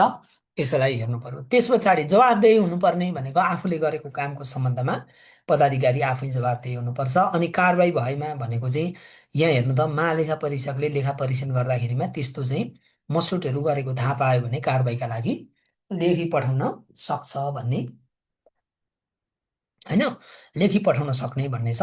र सरकारी सम्पत्तिको के गर्नुपर्छ, संरक्षणहरू गर्नुपर्छ। जसले क्षति गराउँछ नि, जसले नोक्सानी गर्छ, प्रयोग गर्न दिने र प्रयोग गर्ने दुवैबाट दामासाही रूपमा असुल गर्नुपर्छ। दामासाही भनेको 100 रुपियाँको बिग्रिरहेछ भने 50-50 रुपियाँ के गर्नु पर्यो, असुल गर्नु। यसरी छ है त 50 देखि 55सम्म। ल अब बेरुजु भन्नाले के बुझिन्छ, 10 नम्बरको क्वेसन हेरौँ। बेरुजु भन्नाले के बुझिन्छ, पछिल्लो समय स्थानीय तहमा बेरुजु र भ्रष्टाचार बढ्दै गएको आरोप लाग्नेका कारणहरू पहिचान गर्दै बेरुजु न्यूनीकरणका लागि चाल्नुपर्ने कदमहरू उल्लेख गर्नुहोस्। तपाईँहरूले यसमा तथ्याङ्क के गर्नुपर्छ, हाल्नुपर्छ। सुन्नुहोस् है, तथ्याङ्क हाल्नुपर्छ। तथ्याङ्क पनि कसरी राख्ने, सबै राख्नु भ्याउनुहुन्न, मैले भने जति तथ्याङ्कहरू राख्नु होला। बेरुजु भनेको लेखा परीक्षण गर्दा उत्पन्न भएको कैफियत वा नमिलेको हिसाब वा रुजु नभएको रकमलाई हामी बेरुजु भन्छौँ होइन। 10,000 रुपियाँ भुक्तानी दिनुपर्ने थियो, पेमेन्ट गर्नुपर्ने थियो, एउटा सुन्ना बढी गरेर 1 लाख रुपियाँ पेमेन्ट भएछ, 90,000 के भयो, बेरुजु भयो होइन। 10,000 रुपियाँ असुल गर्नुपर्ने थियो, रेभिन्यू राजस्व असुल गर्नुपर्ने थियो होइन। 10,000को ठाउँमा हामीले के गर्ने, 1,000 मात्रै असुल गर्ने, 9,000 रुपियाँ के भयो त भन्दा बेरुजु भयो। भनिसकेपछि बेरुजु या त घटीमा पनि हुन सक्ने रहेछ, केमा पनि हुन सक्ने रहेछ होइन, बढीमा पनि हुन सक्ने रहेछ भनेको, कम अथवा बढीमा पनि हुन सक्ने रहेछ है त। यसलाई हामीले बेरुजु भन्यौँ। बेरुजु जम्मा 3 प्रकृतिको हुन्छ, असुल गर्नुपर्ने, नियमित गर्नुपर्ने र पेस्की बेरुजु गरेर 3 प्रकृतिमा के गरेको छ, विभाजन गरेको छ है। र यसरी छ। अब यसमा हेर्नुहोस् है, अब बेरुजु बढ्दै जानुका कारणहरू यहाँ क्वेसनले के सोधिरहेछ, पछिल्लो समय स्थानीय तहमा बेरुजु र भ्रष्टाचार को आरोप लाग्दै गर्नुका कारणहरू भनेर सोधिरहेछ भनेपछि भ्रष्टाचार बढ्दै गरेको छ कि छैन भन्ने कुरा यसो हेर्नु पर्यो, बेरुजु बढ्दै गरेको छ कि छैन भन्ने कुरा हेर्नु पर्यो। यो वर्ष कति गरियो, कतिको लेखा परीक्षण गरियो भन्दाखेरिमा यहाँनिर हेर्नुहोस् ल, हाम्रो कुल बेरुजु आएको यो वर्ष औल्याएको बेरुजु भनेको 88,9,11,00,000 रुपियाँ छ होइन। 88,9,11 है, 88,9 कति छ त भन्दाखेरिमा 11 छ है यो वर्षको बेरुजु। अनि यति तपाईँहरूले भन्ने र अद्यावधिक बेरुजु विगत भन्दाखेरिमा के भन्ने त भन्दा 2.99ले बढेको छ, यानि कि वर्षेनी बेरुजु बढ्दै गएको छ भन्ने। यस वर्ष लेखा परीक्षण, महालेखा परीक्षकको प्रतिवेदन अनुसार यस वर्षको बेरुजु 88,9,11,00,000 रहेको छ। 88,9,11 भनेर सम्झिने होइन, 11,9 99 हुन्छ, 88 भनेर सम्झिनु पर्यो है। त्यस पछाडि यो वर्षको चाहिँ हाम्रो चाहिँ बेरुजु गत वर्षभन्दा के रहेछ त भन्दाखेरिमा 2.99 रहेछ। र सबैभन्दा बढी हाम्रोमा नियमित गर्नुपर्ने छ। त्यो सँगसँगै नियमित भन्दा अर्को बढी भनेको हाम्रोमा असुल गर्नुपर्ने छ। हेर्नु त असुल गर्नुपर्ने बेरुजु पनि हाम्रोमा के रहेछ, 37% रहेछ है। 37% के रहेछ त भन्दाखेरिमा असुल गर्नुपर्ने बेरुजुहरू रहेछ यति भन्ने। अनि स्थानीय तहको बेरुजुको कुरा गर्ने 1.72% के छ, स्थानीय तहको बेरुजु छ। यहाँ चाहिँ मैले सबैको राखिदिएको छु, यो लेख्नु पर्दैन सबैको। 88,9,11,00,000 रुपियाँ बेरुजु छ विगत भन्दा होइन। 2.99ले बेरुजु बढेको, जम्मा बेरुजु 755 छ, 7 खर्ब 55 अर्ब रुपियाँ हो। त्यो मध्ये हसुल गर्नुपर्ने बेरुजु सबैभन्दा बढी हाम्रो चाहिँ नियमित पछाडिको होइन, नियमित 57 छ, त्यसको 37% छ, र स्थानीय तहको 1.72% हाम्रो बेरुजु छ भनेर भन्नु पर्यो है। त्यस पछाडि भ्रष्टाचार भन्ने, भ्रष्टाचारतर्फ भन्ने त्यति लेख्ने। भ्रष्टाचारतर्फ भनेको अख्तियार दुरुपयोग अनुसन्धान आयोगले गरेको रिपोर्ट अध्ययन अनुसार हाम्रो चाहिँ के देखिन्छ अरे भन्दाखेरिमा लगभग 3/4 उत्तरदाताले भनेको हाम्रो चाहिँ 73%ले स्थानीय तहमा होइन नसोधी होइन यो के गर्ने त भन्दाखेरिमा नसोधिकन चाहिँ होइन नसोधी घुस लिने, स्थानीय तहमा घुस लिने, भनौँ न स्थानीय तहमा घुस लिने चाहिँ के देखिएको छ, रिपोर्टले देखिएको छ। र 55%ले चाहिँ लाग्ने भन्दा बढी रकमको माग गर्ने कुरालाई भ्रष्टाचारका अनेकौं स्वरूपहरूमा औल्याइएका छन् भनेको छ। जम्मा 73%ले त स्थानीय तहमा घुस लिने भनेर यसरी अख्तियारको रिपोर्टले देखाएको रहेछ होइन, गरेको अध्ययनले देखाएको रहेछ। त्यो सँगसँगै काममा ढिलाइ गर्ने, सार्वजनिक सम्पत्तिको दुरुपयोग गर्ने, अधिकारको दुरुपयोग गर्ने लगायतको पनि देखिएको छ भन्नु पर्यो। अब बेरोजगार बढ्नुका कारणहरू, अब कारणतिर जाने त्यस पछाडि यो किन, क्वेसनले यहाँनिर सोधेको छ हेर्नु त, पछिल्लो समयमा स्थानीय तहमा बेरोजगार र भ्रष्टाचार बढ्दै गएको छ, यो कुरासँग सहमत हुनुहुन्छ भनेर कहिलेकाहीँ सोध्न सक्छ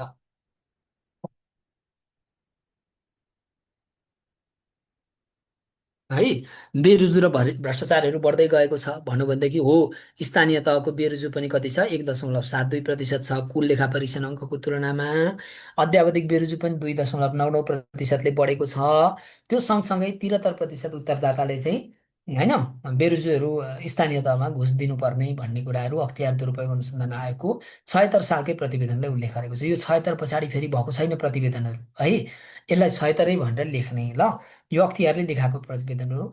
अब त्यस पछाडि स्थानीय तहमा बढ्दै गएको बेरोजु भ्रष्टाचार बढ्दै जानुको कारण स्थानीय तहमा लिगल ग्याप रहनु, यहाँदेखि कानुनी रिक्तताहरू रहनु होइन, स्थानीय तहमा जस्तै कानुनहरू नबन्नु, संस्थागत क्षमता पनि कमजोर रहनु भनेको, वार्षिक खरिद योजनाहरू पनि निर्माण नगर्नु, खरिद व्यवस्थापन प्रभावकारी नहुनु, आन्तरिक लेखा परीक्षण प्रभावकारी नहुनु, अघि हामीले लेखेको छ नि, अघि हामीले लेखिरहेछौँ नि, लेखाङ्कन र प्रतिवेदन प्रभावकारी नभएको, कारोबारको रियल टाइम डेटा प्रस्तुत नभएको, आन्तरिक नियन्त्रण कमजोर भएको, आन्तरिक लेखा परीक्षण प्रभावकारी बन्न नसकेको, विनियोजनमा कुशलता र कार्यान्वयनमा दक्षता बढ्न नसकेको, वित्तीय प्रभावकारिता कमजोर रहेको, ती सबै लेख्न मिल्छ। त्यहाँ माथि अघि हामीले लेखेर थियौँ नि फेयरबाटै है, त्यसरी हामीले लेख्न मिल्छ है त। त्यो सँगसँगै मुख्य गरी लेख्नुपर्ने यहाँ दुई तिनवटा छन्, तिनवटा विषयवस्तु यता हेर्नु ल, म भनिदिन्छु। एउटा आर्थिक वर्षको अन्त्यमा उच्च खरिद छ भनेको वर्षान्तरको खरिद एउटा, अर्को टुक्रा खरिद कार्य भनेको प्रतिस्पर्धालाई सीमित हुने गरी टुक्रा खरिद गर्ने होइन।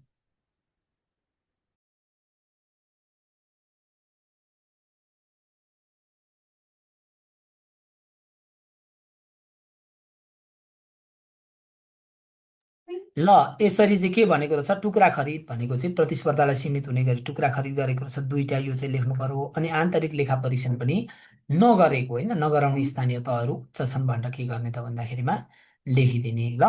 यसरी के गर्ने त भन्दाखेरिमा भनिदिने। अब बेरोजनी आउन नदिने के गर्ने, सुरुमा बेरोजनी न्यूनीकरणका बेरोजनी आउन नदिने भनेको कानुनहरू बनाउने परिपालना गर्ने। अर्को आयो भने के गर्ने त भन्दा फर्स्टमा जोड्ने, फर्स्ट भनेको चाहिँ बेरुजु के नगर्ने त भन्दाखेरिमा लेखा परीक्षणका प्रतिवेदनहरू बुझाउने, 35 दिनभित्रमा प्रतिक्रिया पठाउने, बेरुजु फर्सोट गर्ने। सुरुमा चाहिँ आउनै नदिने भनेको नीति कानुनहरूको परिपालनाहरू गर्ने, खरिद योजनाहरू बनाउने होइन, कर्मचारीलाई पनि तालिम क्षमता विकासहरू प्रदान गर्ने, कर्मचारीहरूमा ज्ञानसिप क्षमताहरू बढाउने होइन, अघिल्लो वर्ष दिएका सुझावहरूको कार्यान्वयन गर्ने, सुझावहरू जसले भनेको छ कार्यान्वयन मापदण्डहरू बनाउने, बढी भुक्तानी नदिने, यो बेरुजु आउन नदिने।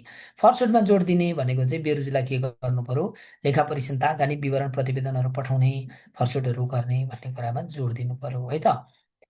ल अब हामी कानुन खण्डतिर लाग्छौँ। मैले लेखालाई किन यति मेहनत गरेको भन्दाखेरिमा तपाईँहरूलाई त्यहाँनिर यहाँ दुई तिनवटा प्रश्नहरूको यो बेरुजुको पनि तपाईँहरूलाई भने, यसलाई पनि हेर्नुहुन्छ, म चैतन्यमा नोट पठाइदिइहाल्छु। आर्थिक कार्यविधि तथा वित्तीय उत्तरदायित्वको पनि यसको पनि पढेर आउने। त्यस पछाडि यो कमन पोइन्टहरू सबै भनिरहेछु, जिन्सी व्यवस्थापनको महत्त्व भन्यो, भोलि आरएमआइएसको भन्यो, सबैको भनौँ भने एफएआइआर फेयरलाई ट्याक्क सम्झिने, यी पाँचवटाहरू सबैमा लेख्ने हो, सबैतिर लेख्न मिल्छ। भाषा मात्रै घुमाउँदै घुमाउँदै लेख्ने हो है त। अब हामी कानुनको खण्डतिर जान्छौँ है। कानुनको खण्डमा हेर्नु त, म्याद तामेलीको महत्त्वबारे चर्चा गर्नुहोस् भनेको छ। म्याद तामेली भनेको के हो भन्दाखेरिमा होइन, यो जानकारी गराउने प्रक्रियालाई हामी म्याद तामेली भन्छौँ होइन। अदालतमा दर्ता भएको मुद्दाको सूचना विपक्षी वा प्रतिवादीलाई औपचारिक रूपमा के गर्ने त भन्दा जानकारी गराउने कार्यलाई हामी म्याद तामेली भन्छौँ। म्याद तामेलीले के गर्छ भन्दाखेरिमा स्वच्छ रूपमा सुनवाई गर्नका लागि, जस्तै अदालतमा के हुन्छ, विपक्षी अथवा वादी र प्रतिवादी भन्ने हुन्छन् दुईटा। वादी भनेको यतापट्टिको मान्छे भयो, प्रतिवाद भनेको चाहिँ त्यसलाई के गर्ने त भन्दा प्रतिवादी गर्ने। जस्तै मुद्दा पर्दाखेरिमा एकजनाको मात्रै मुद्दा पर्दैन नि त, दुई पक्ष नै हुनु पर्यो मुद्दा पर्नको लागि होइन। त्यसको लागि के चाहियो भन्दा वादी र प्रतिवादी चाहियो। त्यो भइसकेपछि अब म्याद तामेलीले के भनिदिन्छ भन्दाखेरिमा, ल हाम्रो मुद्दाको सूचना फलानु मितिमा हुने हो, तिमी तयार परेर आऊ र यो मुद्दामा के गर त भन्दा तिमी लड्न सुरु गर भनिदिन्छ। यानि कि प्रतिवादीलाई आफ्नो रक्षा गर्नका लागि उचित अवसरहरू प्रदान गर्ने, स्वच्छ सुनवाईहरूको चाहिँ सुनिश्चितताहरू गर्ने होइन। अनि त्यस पछाडि प्रतिवादीलाई आफू विरुद्ध परेको मुद्दा दाबीबारे जानकारीहरू प्रदान गर्ने, प्राकृतिक न्यायको सिद्धान्त भन्छौँ नि हामी होइन, यो हाम्रो नेचुरल जस्टिसको प्रिन्सिपललाई के गर्ने त भन्दा पालनामा जोड दिने। अर्काको कुरा पनि त सुन्नु पर्यो नि त, आफैले मात्रै भन्ने कुराहरू हुँदैन होइन। मुद्दामा उत्तर पत्रहरू पेश गर्ने, प्रतिपत्रहरू पनि भन्छौँ, प्रति उत्तर पनि भन्छौँ हामीले होइन। त्यसको डिफेन्सहरू गर्ने होइन, डिफेन्सका लागि चाहिँ, रक्षाका लागि चाहिँ कामहरू गर्ने। अनि न्यायिक प्रक्रियालाई पारदर्शी र विश्वसनीय पनि बनाउनु पर्यो। एकातर्फीको मात्रै कुरा सुन्यो भने विश्वसनीय पनि हुँदैन है। त्यस पछाडि अर्को भनेको प्रतिवादीलाई अदालतमा उपस्थित हुनका लागि समयहरू पनि प्रदान गर्छ यसले, प्रदान गर्न भन्दै जानु पर्यो है त त्यसमा।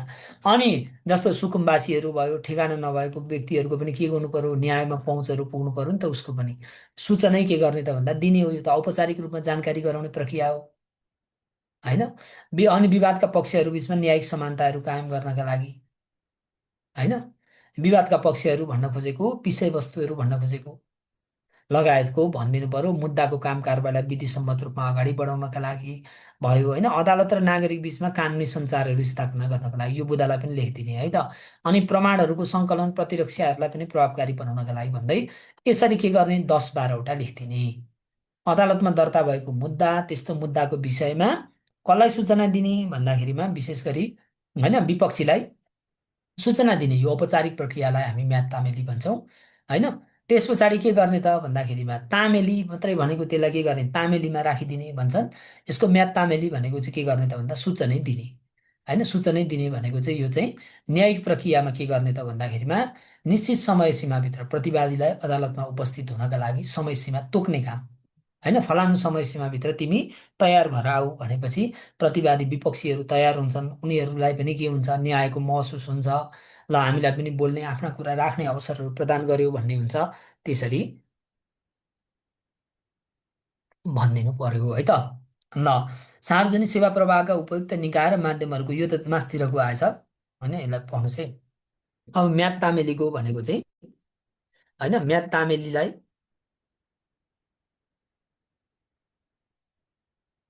प्रभावकारी बनाउँदै,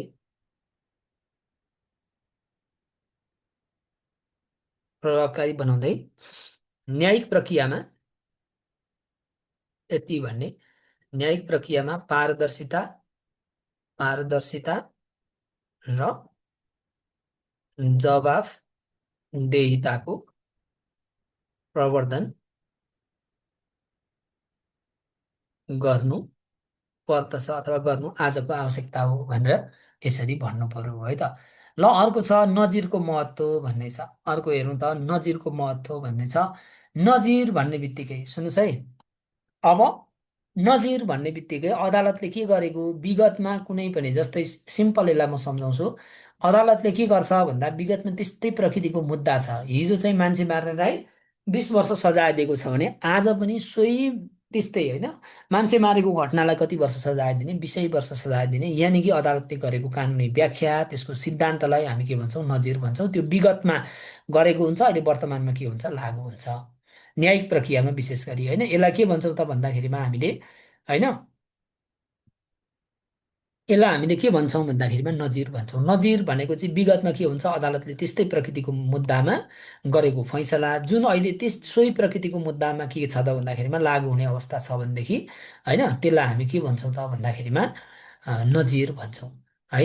नजिर भन्छौँ। नजिर भनेको के हुन्छ त भन्दाखेरिमा है रहन्छ होइन। नजिर भनेको चाहिँ यो अदालतको चाहिँ हाम्रो चाहिँ मुख्य के हो त भन्दाखेरिमा प्रमाण पनि इभिडेन्स पनि हो। अब नजिरको महत्त्व के छ भन्दा कानुनी रिक्तताको परिपूर्ति गर्न भनेको स्पष्ट कानुनी व्यवस्थाहरू छैन भनेदेखि के गर्न त भन्दा नजिरले निर्णयको आधारहरू दिन्छ। अस्पष्ट कानुनी कानुनी आधारहरूको पनि व्याख्या गर्न पनि के हुन्छ त भन्दा यसले मद्दत पुर्याउँछ। व्याख्या भनेको कस्तो त भन्दाखेरिमा अदालतलाई भविष्यका मुद्दाहरूमा निर्णयहरू गर्ने, बहुअर्थीहरू लागेको छ कानुनका अर्थहरू भनेदेखि त्यसलाई के गर्ने त भन्दा व्याख्याहरू गर्ने।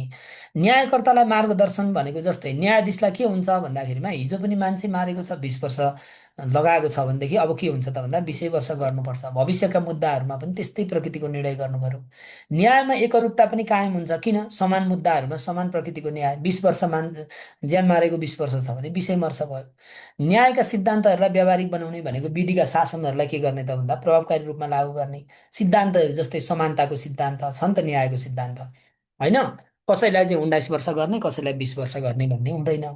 अनि समसामयिक कानुनी सुधारहरू पनि गर्ने, जस्तै पुराना कानुनी कमजोरीहरू हटाउन, अद्यावधि गर्नका लागि पनि के गर्छ त भन्दा मद्दत पुर्याउँछ।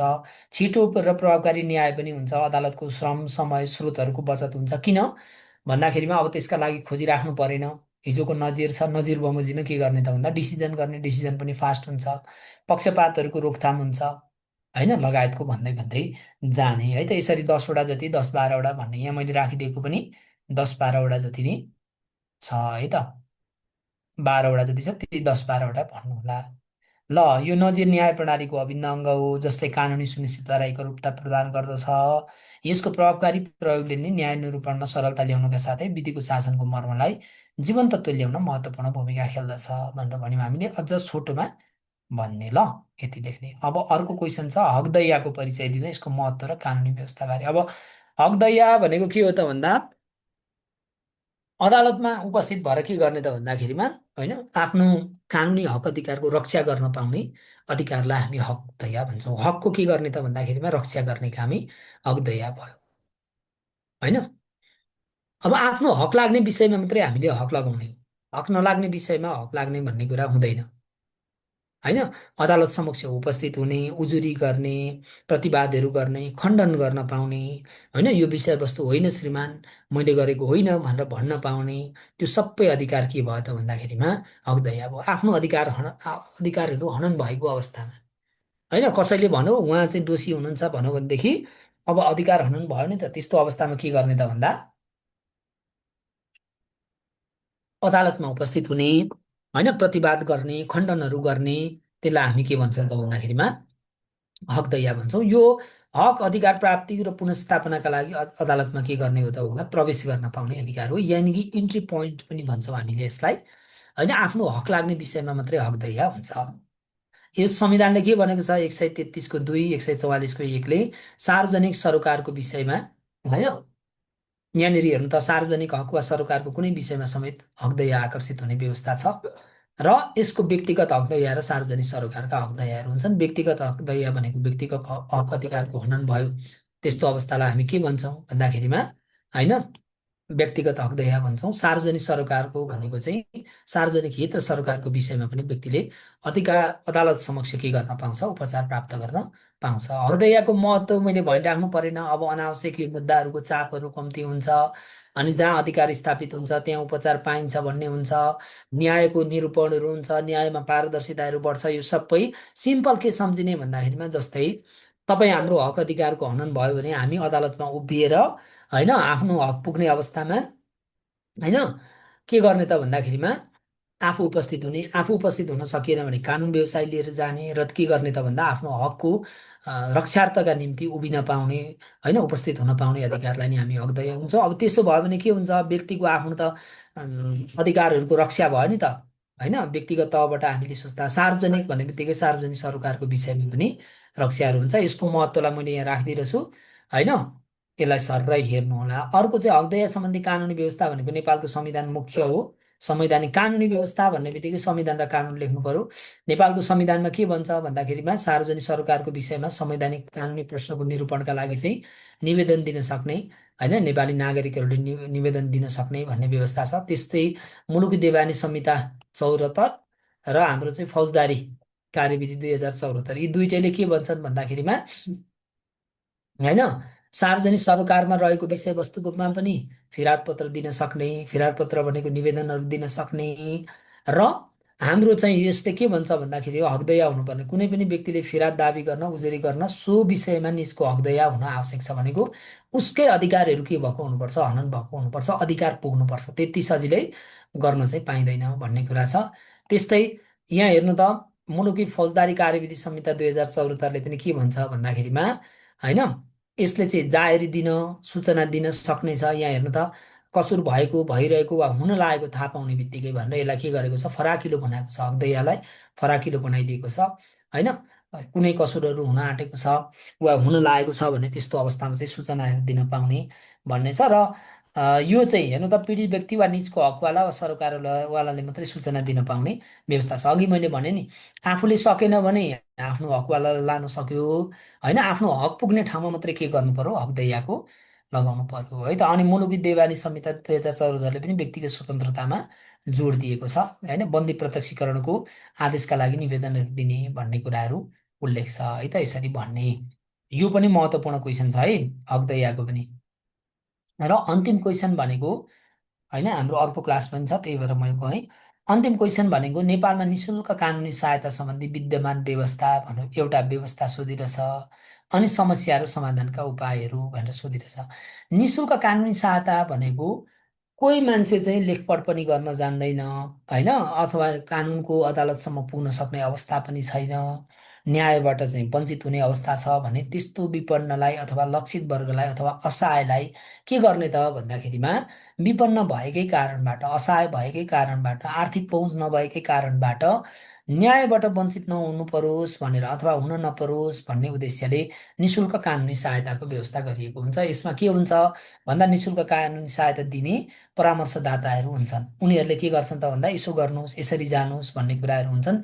यसले के हुन्छ, व्यक्ति आफ्नो चाहिँ न्याय पहुँचसम्म पुग्न सक्ने हकहरू हुन्छ। मैले पढेको छुइनँ, जानेको छुइनँ भनेदेखि मैले, होइन, हकै नपाउने यानि कि कानुनै नपाउने भन्ने कुरा, न्याय नै नपाउने भन्ने कुरा हुँदैन, है। त्यसै कारणले गर्दा के राखेको त भन्दा, निशुल्क कानुनी सहायता राखेको। जस्तै, होइन, यसमा सहायता भन्ने बित्तिकै तपाईँहरूले बुझिहाल्नुहुन्छ, जस्तै कुनै पनि विषयवस्तुको के गर्ने त भन्दा, फ्रीमा के गर्ने, टिप्सहरू दिने, होइन, त्यो विषयमा के गर्ने, जानकारीहरू प्रदान गर्ने, त्यो विषयको वस्तुको बारेमा उसलाई बुझाउने, उसलाई चाहिँ उसको तर्फबाट के गर्ने त भन्दाखेरिमा, असहाय पक्षको तर्फबाट के गर्ने त भन्दाखेरिमा लडिदिने, त्यो सबै केमा पर्यो त भन्दाखेरिमा कानुनी सहायता हुन्छ। कानुनी सहायता कसले गर्छ भन्ने बित्तिकै हाम्रो कानुन व्यवसायीहरूले गर्छन्, होइन।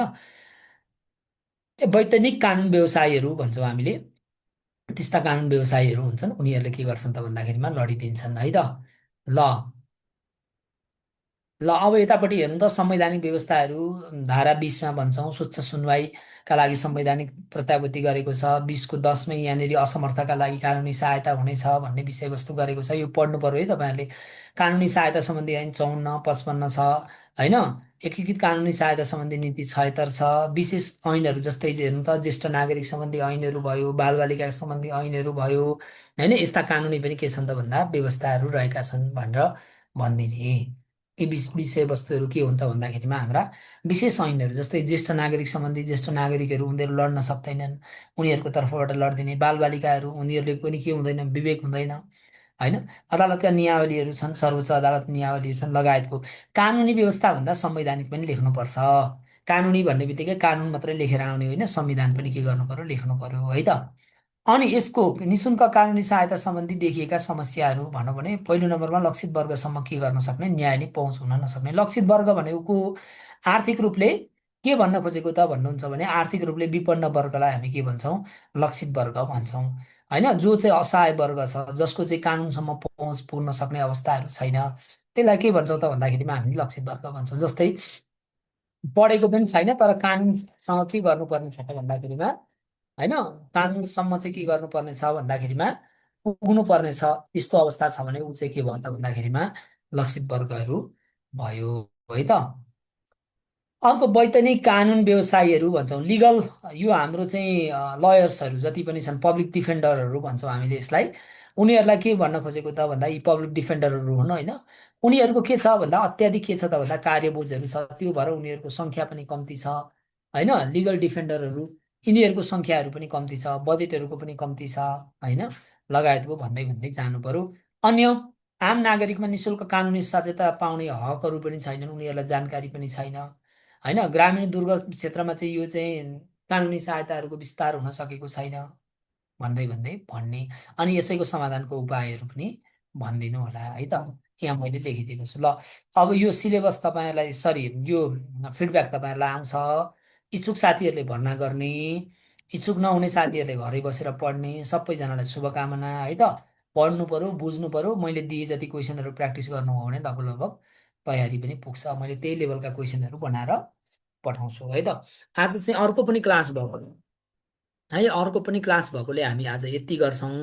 तपाईँहरूले यहाँ सोध्नु भएको चाहिँ अब सबै पिडिएफहरू तपाईँहरूलाई म दिइहाल्छु त्यस पछाडि होइन। बेरुजुहरूको पनि मैले यहाँ राखेर पठाइदिएको छु, सबैले हेर्नु परेन है त। ल, यो चैतन्यमा मैले पठाइदिन्छु सरसरी, अनि एकचोटि के गर्ने त भन्दाखेरिमा हेर्ने ल। सबै साथीहरूलाई नमस्कार। भोलि फेरि हामी के गर्छौँ, भोलि फेरि यस्तै फिडब्याकमा जोइन हुन्छौँ सबैजना, आउनु होला है त। रिटर्न पार्टको मैले के गर्ने हो भन्दाखेरिमा, रिटर्न पार्टको मैले चाहिँ थर्ड पेपरको मैले के गर्ने हो त भन्दा, सबै हेर्ने हो है त ल। ल, आजलाई यति गरौँ। सबैजनालाई नमस्कार।